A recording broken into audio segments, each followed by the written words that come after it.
hormati Pak Kris dan jajaran dari Dinas Lingkungan Hidup, yang saya hormati Pak Gun dari Jogja ya. Pak Gun, salam kenal Pak Gun ya, selamat datang dia di Wonosobo. Dari Gendong ini terutama, yang saya hormati juga Bapak-bapak, Ibu-ibu, absen malah saya ini. Pak Lurah, tidak sengaja Pak Lurah. Yang kesempatan sekaligus nanti akan menjadi calon Desa Lestari ya, Desa Punggung Lestari, mudah-mudahan jadi juara nasional. Malah saya ini absen. Salam teman-teman dari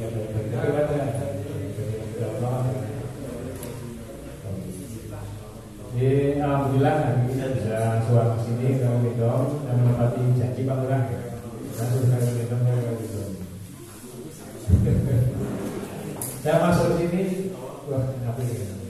Bisa asli, bisanya ini asli, bersih asli. Ya sudah masuk, sudah layak kalau saya untuk masuk ke Desa Lestari. Mudah-mudahan ini nanti bisa menjadi kita dibanding dari desa-desa lain. Kalau semua bisa diurus seperti ini ya, jadi apa? Semua punya potensi, tinggal artinya apa? Bahwa saya sering mengatakan di awal bahwa manusia itu khalifah fitrah, manusia itu khalifah bumi, alam kita itu warnanya mau seperti apa itu tergantung khalifah, tergantung manusia. Jadi manusia-manusia di khalifah fitrahnya di Kali Gendong ini sudah punya kesadaran terkait dengan pentingnya pelestarian lingkungan. Ya hasilnya desa-desanya seperti ini. Di desa-desa atau tempat-tempat yang memang kesadaran lingkungannya rendah ya otomatis di wilayah itu nanti desa itu juga akan rusak dengan sendirinya juga. Karena bumi ini manut kalau khalifahnya itu manusia itu. Nah, saya nggak akan menyampaikan materi mungkin ya, sudah banyak materi yang saya sampaikan kemarin. Yang intinya bahwa program terkait dengan Brooklyn dan lingkungan hidup ini, kalau kita dari legislatif sudah sekaligus nyambung juga. Kalau 2022 ini sudah kita buat produk peraturan daerah nomor 4 2022 terkait dengan pengelolaan lingkungan. Nah, salah satunya yang mungkin kemarin kita sempat wacanakan, Pak Kun mungkin bisa menjadi bahan kita untuk kajian terkait dengan lingkungan hidup ke depan. Itu yang punya angan-angan ini membuat konsep bagaimana membuat industri yang ramah lingkungan. Jadi industri yang ramah lingkungan. Industri ramah lingkungan itu kemarin salah satu yang kita sampaikan pada isunya adalah terkait dengan pelestarian kawasan hidung Serayu.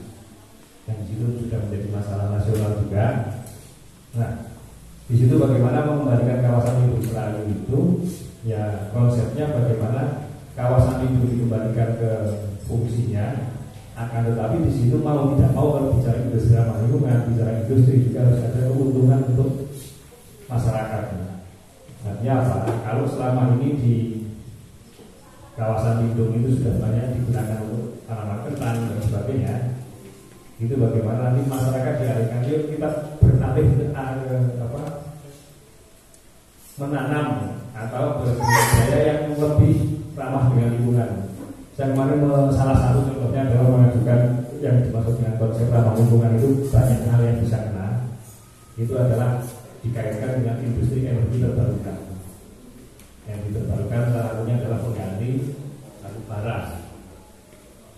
Salah satu alternatif dari batu bara adalah batu pellet.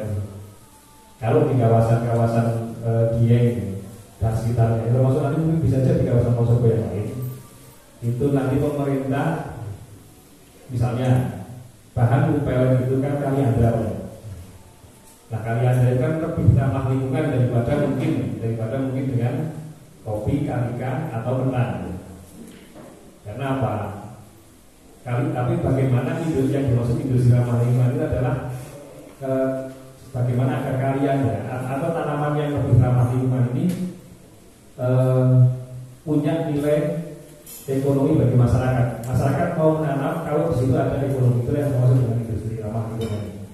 Nah, gambaran kita awal misalnya ke depan pemerintah harus menjamin bahwa masyarakat akan menanam tanaman yang ramah lingkungan, tapi ada nilai ekonomi untuk masyarakat. Misalnya pemerintah nanti kita minta untuk membuat pabrik wood pellet atau bekerja sama dengan pabrik wood pellet, bahwa dijamin bahwa pabrik wood pellet itu nanti produknya akan dibeli oleh pemerintah. Silahkan pabrik itu membeli batang-batang atau ranting-ranting kalianda dari masyarakat sekitar masyarakat itu untuk menjadi bahan wood pellet dengan kontrak harga yang jelas.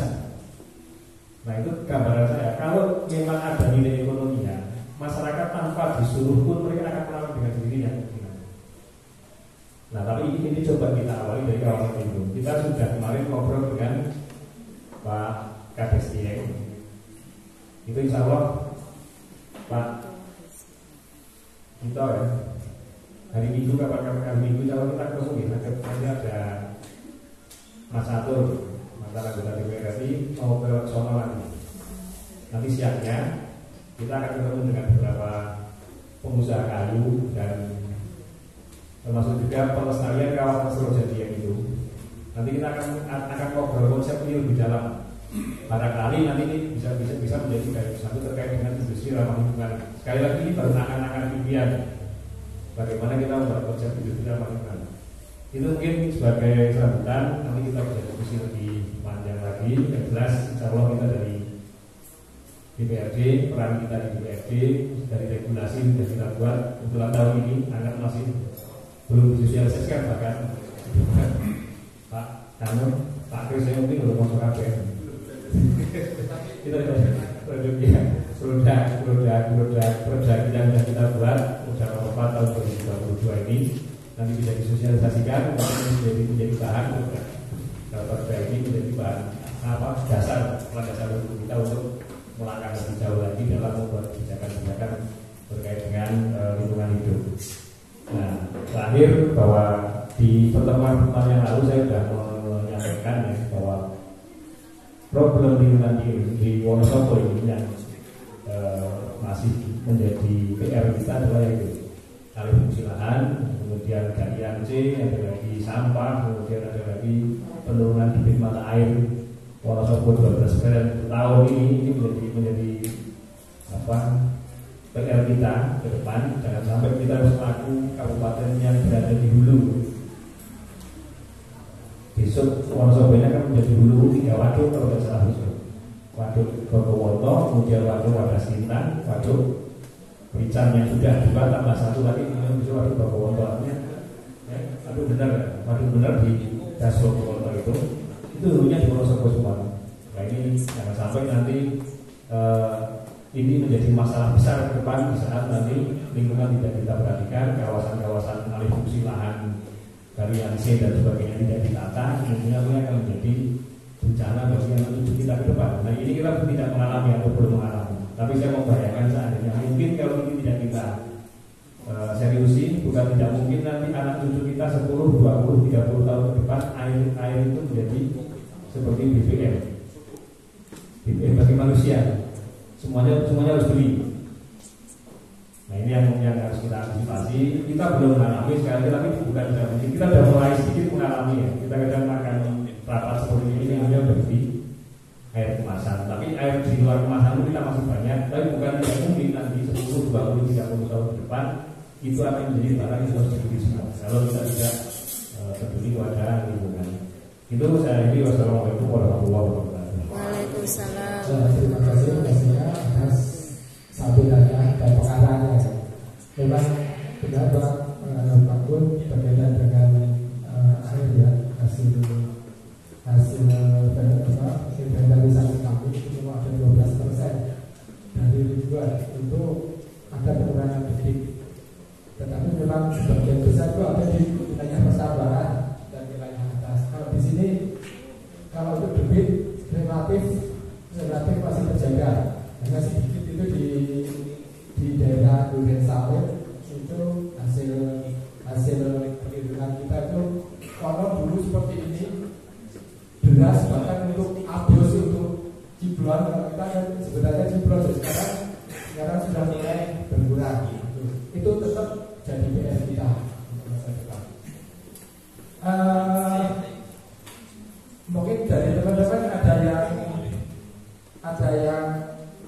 ingin berpendapat atau bertanya, kami persilahkan.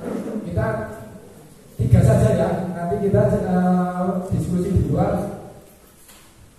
Mas Sabar, nanti ya Mas, kita diskusi di luar lah. Kita melihat kondisi wilayah,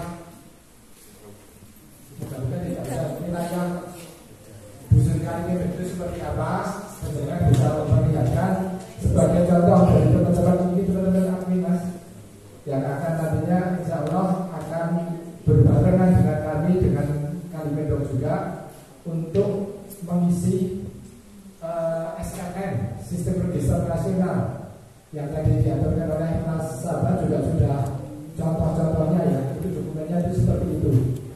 Hanya saja memang nantinya ada tiga dokumen. Satu itu dokumen adaptasi, kemudian dokumen adaptasi mitigasi, kemudian dokumen kelembagaan. Nanti ada tiga file yang akan kita masukkan dalam SRN. Itu. Monggo, ada yang bertanya? Nanti terakhir saya suruh testimoni juga ya dari Mbak Ida. Monggo. Menjawab ada, Bapak? Bertanya kepada Mas Sabar atau Pak Gito sebagai tuan rumah di sini, kondisi ini bagaimana, seperti ini ketika penjaringan tadi semua masuk, mungkin bisa melihat PIC tiangnya dan sebagainya. Monggo, ada yang bertanya? Oh, istirahat dulu aja, Pak Pun, karena ini monggo ya kita beri aja dulu. Setelah selama berapa ya, setengah jam lah untuk sholat di Somat. Siapa Mas? Sholat dulu aja ya. Sholat dulu aja di sebelah sini, sebelah timur ya. Sebelah timur itu ada masjid yang penjenengan bisa sholat dulu di sana. Monggo kita beri dulu kalau begitu. Dan menjawab nyuwun nomor WA ya. Sudah semua Pak. Sudah semua. Pada nuwun itu nanti informasi tentang program nanti akan kita berikan lewat WA. Kita break selama 30 menit.